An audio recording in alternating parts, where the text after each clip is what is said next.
Welcome to the new episode of Advocate by Day and Chef by Night. Today I am going to demonstrate one of the most sumptuous mutton dishes which comes directly from the heaven, the Kashmiri. So today I am going to demonstrate to you the recipe of Kashmiri Rogan Josh. And while we do that, we'll also break a lot of myths and we'll also do normal, some gupshup on law. But before that, I must forewarn you, the temperatures in both kitchen and the courtroom can go very high. So if you don't follow the rules, it's a recipe of disaster. So just do as I demonstrate. Over to my stove. Okay, let me introduce you to the ingredients. So this dish I am making, the Kashmiri Rogan Josh, and for this I have got about 800 grams of mutton. So I have not taken very hard pieces. I have taken the chest, the back, as well as some boneless pieces, because I am going to make it in pan, not in the pressure cooker. For about a kg of mutton, I also use about 50 grams of fat. That gives the added flavor. Now in any Kashmiri dish, the two most important ingredients are, one is this, the fennel powder or soft powder you call it in Hindi, and this dry ginger powder or saunth. So for this recipe I am going to use a 1 heaped tablespoon of soft powder, the fennel powder, and for every heaped tablespoon of fennel powder you'll have 1 heaped teaspoon of saunth powder. So that's how the proportion works. Then we have, it's a dish which needs very minimal spices.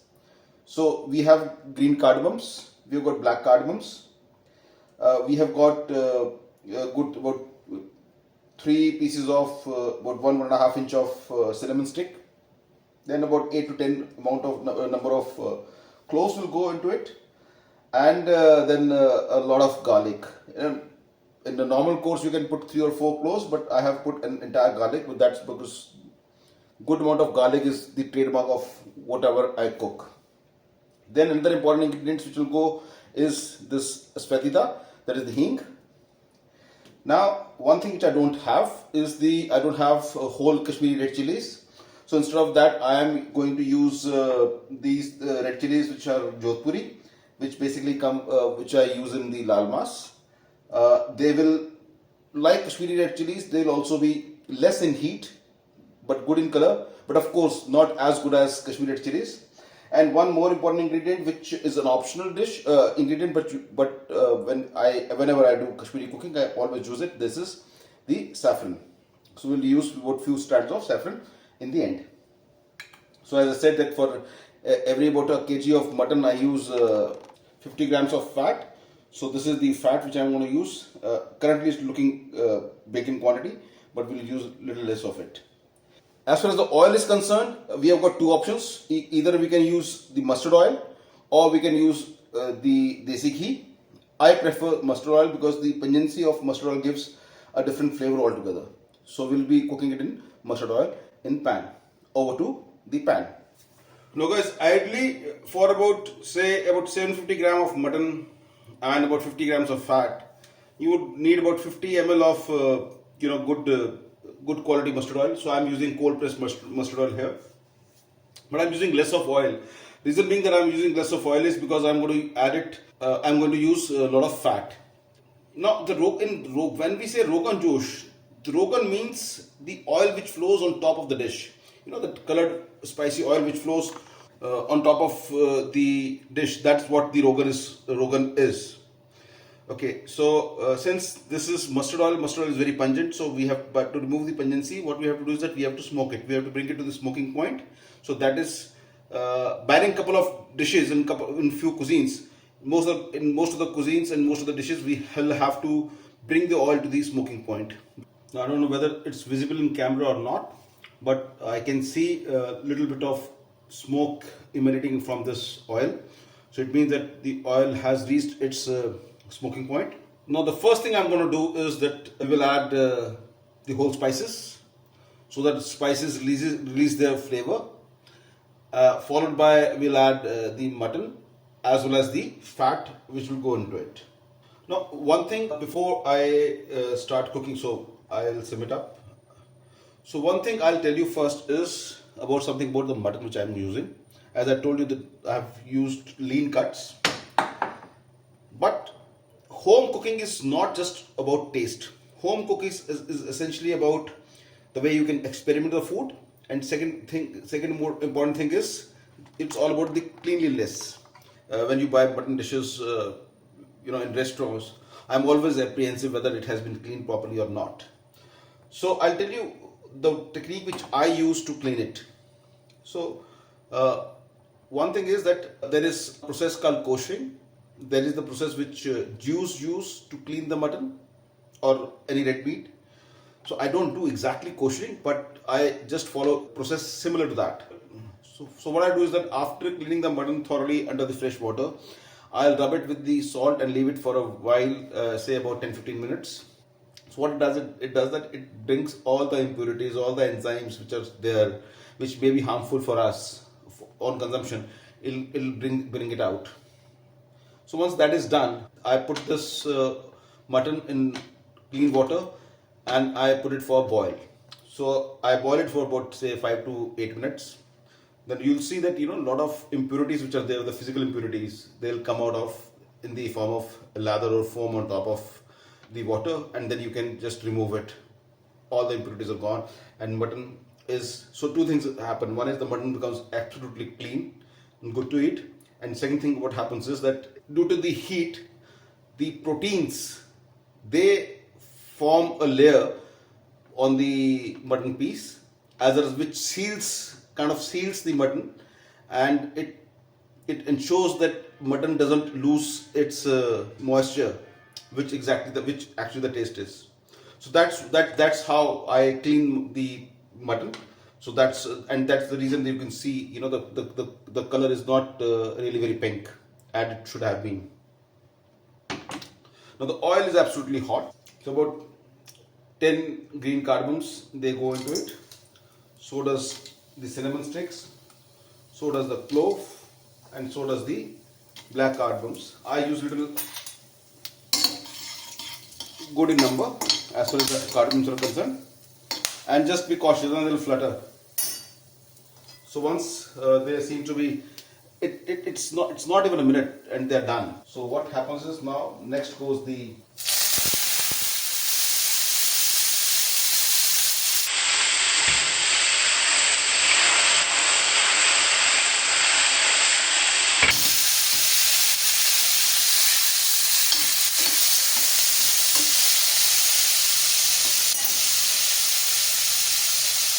after this fat is gone, it is gonna bring down the temperature also, and what will happen is that now the fat has melted. I can smell the aroma of all the spices as well as the deliciousness of mutton from this fat. So once this fat has released its oil, spices have cooked, it's the right time to add mutton.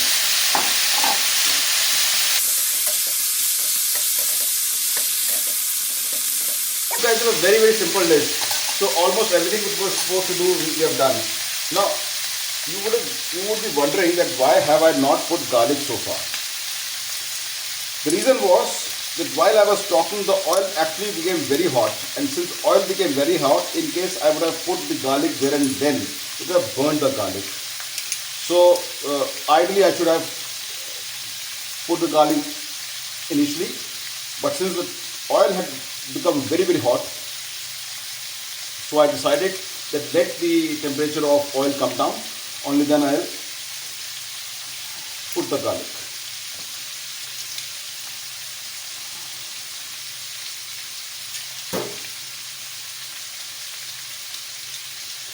So I guess I have put a good amount of garlic in it. Couple of cloves are left, so why to waste it?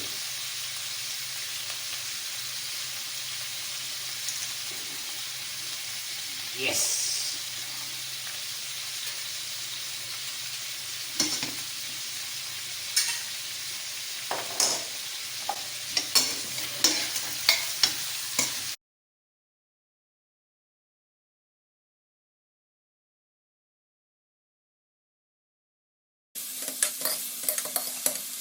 So as I told, it's one of the simplest of the dishes. So there are four about whole spices, then there's mutton, and then there are two powdered spices.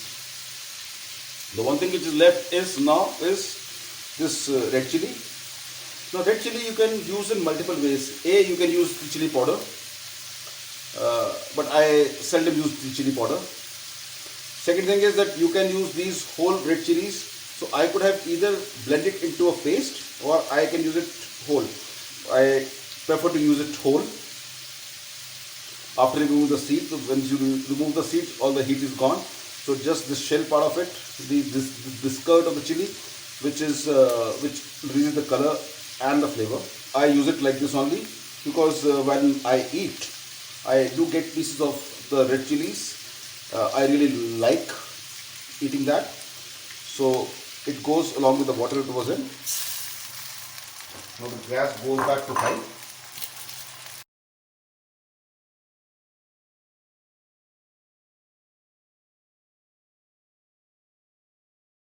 So we'll let it, we'll keep it on heat for about till the water becomes dry and mutton starts to roast. Now it's been about 5 minutes and you could see chilies have started releasing their color. This water has dried up quite a lot, and maybe another 3 or 4 minutes the water will evaporate and you'll have semi-cooked brown colored pieces of mutton. Thereafter we'll roast for a while and then we'll just end it up. One thing I really missed, and I really deeply apologize for that, is that I forgot to tell you about the salt. Now, since salt is demoisturizer, it helps in cooking. It's always good if in case you add salt at the beginning. So about 1.5 teaspoon of salt which goes into it. And I'll tell you, once this dish is done, the color of Rogan Josh would be absolutely dark brick red, and that's the color it should actually be. If in case that you don't get the color, it means you have messed with the red chilies which you have used. And had I used the paste, it would have released the color much darker and much earlier.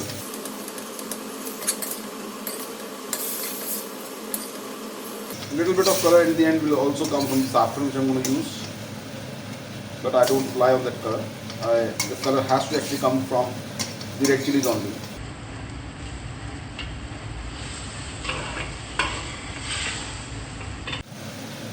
As the water evaporates, let's do a little bit of legal kapchup also. Okay, so one advice I would like to give is there's the law of torts. Tort means something which is civil wrong. When we say civil wrong, it means that is when there is a wrong against a particular person or maybe class of persons, not against the state authority. That is, it's not a criminal offence.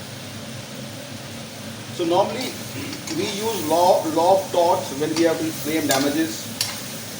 There are a couple of Latin maxims which I don't think so is appropriate right now to be used. So, but even in case there is criminal offence. So while there may be a state case, so for example, say someone has, I'll take an example. Example I'll take is of the same Simran Chhabra murder case, which was basically a death case which was a criminal offence by the doctor. Okay, so A, there was an element of medical negligence in it. B, there was an element of forgery in it. There was an element of cheating in it. So all those were the offences against the state. So so that's a state case which state will pursue. But in the family had the option, which they also exercised it, was to claim damages. If in case they have lost the daughter, injury has occurred now. When we say injury in law, we do not mean the physical injury. it is the emotional injury also. And whenever there is injury, you have the right to claim damages. Now, what happens is that when you file a civil case, even in a criminal matter, then understand, whenever it's a criminal investigation which is happening, no other agency other than investigation officer has got any authority to intervene. Whatever you might say, even Supreme Court has got limited rights. It is purely the prerogative of the investigating agency, and within investigating agency, the investigating officer. And that's the reason that most of the cases which come to courts, in most of the cases you will see the conviction doesn't happen, because the investigation officer intentionally or unintentionally goofs up somewhere. Now, the magistrate in a criminal case has got very, very limited authority. But the same, if in case the same person, when he dons the hat of a civil judge, the civil court has got enormous power. So, exercising those powers through the presiding officer, you can actually try and fill all the gaps which perhaps the prosecuting agency, the investigating agency would have left in their final report or in their investigation. So, trust me, I use a lot of this technique of using civil cases, especially around the law of torts. I have used it in cases that involve the murder, or I may say culpable homicide. In the builder cases, the cases against builders, almost every case I'll have a civil and a criminal case, complaint, going in parallel. And then more so, apart from bringing more evidence, thing is that what I say is that if in case someone has done anything wrong to you and you are able to claim some money from him as damages, because prosecution, that's beyond your control, that is not in your hand. So if in case you are able to extract money, his hard-earned money from him, that itself works as a good retribution at some point in time. So always try and look the aspects of bringing the civil and the criminal law together. So now we are almost done with it. Now we'll just bring it to boil, and then we'll simmer it under the lid, and we'll be done. So 1 teaspoon of fennel goes into it, and so goes 1 teaspoon of the garlic powder. Now guys, if in case you want to eat it with rice, which the Kashmiris normally do, then you can make a little gravy, little thin sauce. But if in case you are wanting to use it as some sort of dry roast, then you can reduce the amount of water to be used, and then you can either have it with the naans or chapati, or you can just have it with drinks. So now after it is done, it will take about 45 minutes, because again I'm not using the pressure cooker. So it will take about 45 minutes for it to get the mutton to get tender. So once it is done, then we'll finish it up with the tempering with the Hing, the espetida, as well as we'll put some strands of saffron on it. The gas goes on sim and lid goes on top. Now it's been 45 minutes. It was covered under the lid and it was on sim. So now let's see whether the mutton has been done or not. So the best test is whether the flesh has left the bone or not. As you see that it's hot, it's coming off the bone. Yeah, so it's almost done. So we'll now finish it off. This is the saffron I have mixed in water. It's an optional. It's advisable that you mix it in warm water, but I normally, whenever I use saffron, I use it with milk. So it goes, all the strands also go. And the last thing before we say the dish is done is the tempering. So tempering, though I have used mustard oil for cooking, but tempering I'll be doing with the desi ghee. So about half a teaspoon of hing will go into it. Now this tempering goes into this dish. And now we'll cover it for another, say, about 5 minutes. And then our Rogan Josh is done. So you've seen, this is what happens with the milk. The milk has changed its color, but don't worry, when this is good for dishing out, it'll again become red. So guys, this is what the authentic Kashmiri Rogan Josh is. Very simple, very minimalist dish. Not too many spices are required. And trust me, it's very delicious. And this is what actual Rogan Josh is, not what you get in those, deli-based restaurants.